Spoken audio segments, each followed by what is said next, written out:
Good morning student.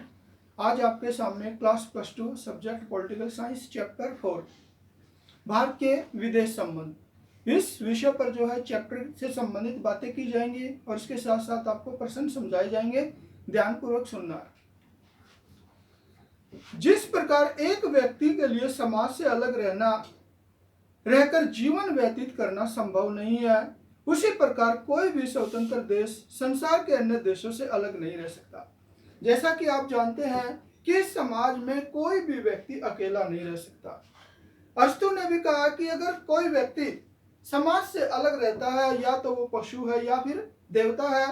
जिस प्रकार मनुष्य समाज से अलग नहीं रह सकता, इसी तरह जो है देश भी जो है संसार के अन्य देशों से अलग नहीं रह सकते।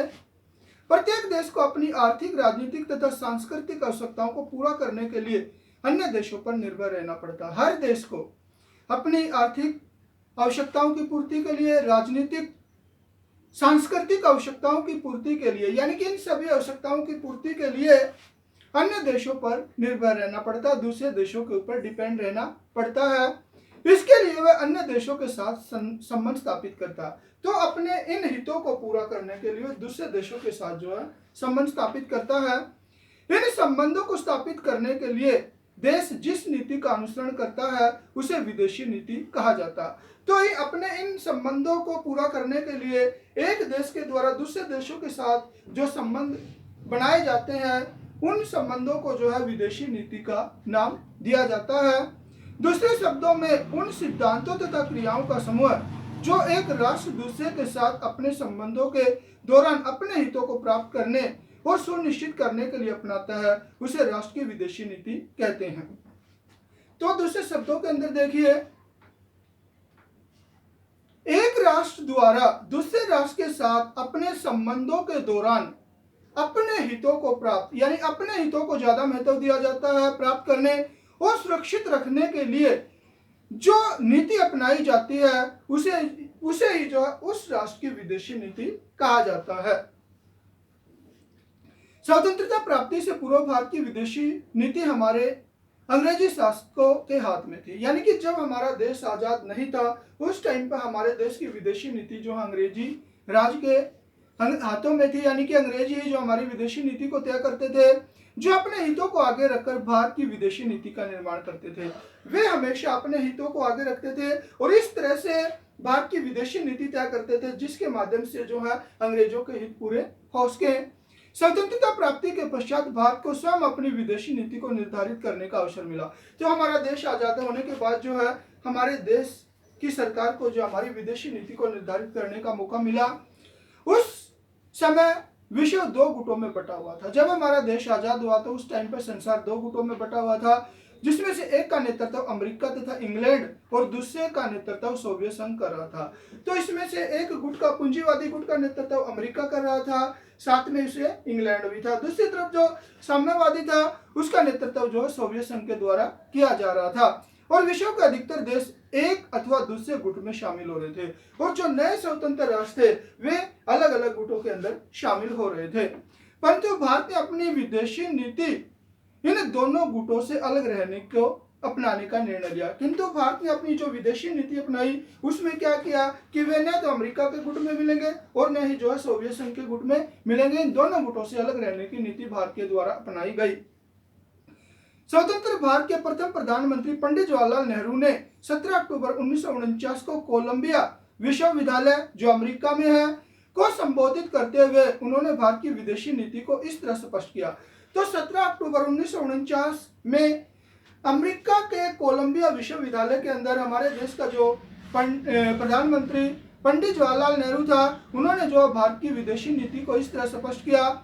शांति का अनुसरण करना, यानी शांति के रास्ते पर चलना, किसी बड़ी शक्ति अथवा गुट के साथ न मिलना, किसी बड़ी शक्ति जैसे अमेरिका है, सोवियत संघ है, उसके साथ न मिलना, बल्कि विवादपूर्ण मामलों में स्वतंत्र दृष्टिकोण अपनाना। कोई भी विवादपूर्ण मामला है वर्ल्ड के अंदर उसके जो ऊपर जो अपने स्वतंत्र विचार देना, अधीन जातियों को स्वतंत्र कराना, जो दूसरे देशों के अधीन जातियां हैं उन्हें आजाद करवाना, व्यक्तिगत तथा राष्ट्रीय स्वतंत्रता को बनाए रखना, व्यक्ति की स्वतंत्रता को, देश की स्वतंत्रता को बनाए रखना, प्रांतीय भेदभाव को दूर करना और प्रांतों के अंदर जो आपसी भेदभाव उनको दूर करना, तो भूख, बीमारी तथा निरक्षरता को दूर करना। भूख है, बीमारी है, जो भी मतलब ये समस्याएं हैं उनको दूर करने की कोशिश करना, जो कि संसार के अधिकतर देशों को प्रभावित करती हैं। और ये बीमारियां, भूख इत्यादि संसार के बहुत से देशों को प्रभावित करती है। इन सबको जो है दूर करना इसका मुख्य उद्देश्य है। इसके अतिरिक्त उन्होंने कहा कि महाशक्तियों के पिछलग्गू बनने से सदा ही घातक परिणाम हुए। तो पंडित जवाहरलाल नेहरू के द्वारा यह कहा गया कि अगर हम किसी भी महाशक्ति के पीछे लग जाते हैं या उसका साथ ले लेते हैं तो इसके जो हमेशा बुरे परिणाम निकलते हैं। इसलिए भारत को एक स्वतंत्र विदेशी नीति अपनानी चाहिए। इसलिए भारत को जो एक स्वतंत्र विदेशी नीति अपनाना जरूरी है। इससे स्पष्ट होता है कि नेहरू जी आरंभ से ही गुट निरपेक्षता की नीति के समर्थक थे। तो इन सब बातों से साफ जाहिर होता है कि जो हमारे देश का पंडित जवाहरलाल नेहरू पहले प्रधानमंत्री थे, वे शुरू से ही जो गुट निरपेक्षता की नीति के समर्थक रहे हैं, जिसका अनुसरण उन्होंने बाद में किया। और स्वतंत्र देश होने के बाद जो है इस नीति का अनुसरण पंडित जवाहरलाल नेहरू के द्वारा किया गया। स्वतंत्रता प्राप्ति से लेकर अब तक भारत की विदेशी नीति का मुख्य आधार गुट निरपेक्ष रहा। तो जब से हमारा देश आजाद हुआ है, वर्तमान में आज तक हमारी विदेशी नीति का मुख्य तत्व जो है गुट निरपेक्षता रहा है। इसके द्वारा भारत ने विश्व राजनीति में महत्वपूर्ण भूमिका निभाई है। तो गुट निरपेक्षता की नीति के माध्यम से भारत के द्वारा संसार के अंदर जो महत्वपूर्ण भूमिका निभाई है।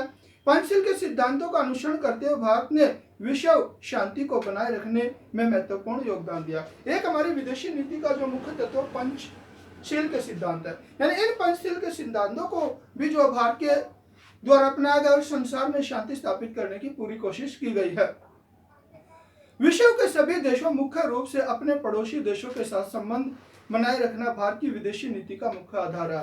तो जो विश्व के सभी देशों के साथ जो है मुख्य रूप से जो भारत के पड़ोसी देश है, इनके साथ जो है अच्छे संबंध बनाए रखना भारत की विदेशी नीति का मुख्य आधार है कि इन देशों के साथ जो उसके पड़ोसी देश है उनके साथ हमेशा ही जो अच्छी नीति अपनानी है। इस प्रकार भारत की विदेशी नीति मुख्यतः दो सिद्धांतों गुट निरपेक्षता तथा पंचशील पर आधारित है। तो इस तरह से हमारे देश की जो विदेशी नीति है वो पंचशील और गुट निरपेक्षता के ऊपर डिपेंड है। भारत के प्रथम प्रधानमंत्री पंडित जवाहरलाल नेहरू ने इन्हीं सिद्धांतों के आधार पर अपनी विदेशी नीति का निर्माण किया। तो हमारे देश के जो प्रथम प्रधानमंत्री पंडित जवाहरलाल नेहरू थे, उन्होंने जो है पंचशील के सिद्धांतों पर, गुट निरपेक्षता के सिद्धांतों पर रहते हुए अपनी विदेशी नीति को जो है मतलब अपनाया, जिसका Shri Lal Bahadur Shastri, Shrimati Indira Gandhi, Shri Morarji Desai, Shri Rajiv Gandhi, Vishwanath Pratap Singh, Shri Narasimha Rao, Shri H D. Deve Gowda, Shri R.K. Gujral, I.K. Gujral, Shri Atal Bihari Vajpayee, doctor Manmohan Singh तथा वर्तमान प्रधानमंत्री श्री नरेंद्र मोदी द्वारा अनुसरण किया जा रहा। तो जो नीति पंडित जवाहरलाल नेहरू के ने अपनाई थी जब से हमारा देश आजाद हुआ, उसके बाद जितने भी प्रधानमंत्री बने हैं उन सभी ने गुट निरपेक्षता की नीति का अनुसरण किया है। तो इस तरह जो हमारे ये विदेशी नीति के जो है मुख्य तत्व रहे हैं और वर्तमान में ही ऐसे ही ये जो अपनी भूमिका निभाते रहेंगे। तो बच्चों, आज आपको जो है पॉलिटिकल साइंस के अंदर लेसन 4 भारत के विदेश संबंध लेसन इंट्रोडक्शन समझा है। पर्सन जो है मैं आपको नेक्स्ट वीडियो में समझाऊंगा। ये आपने ध्यानपूर्वक सुनना है। धन्यवाद।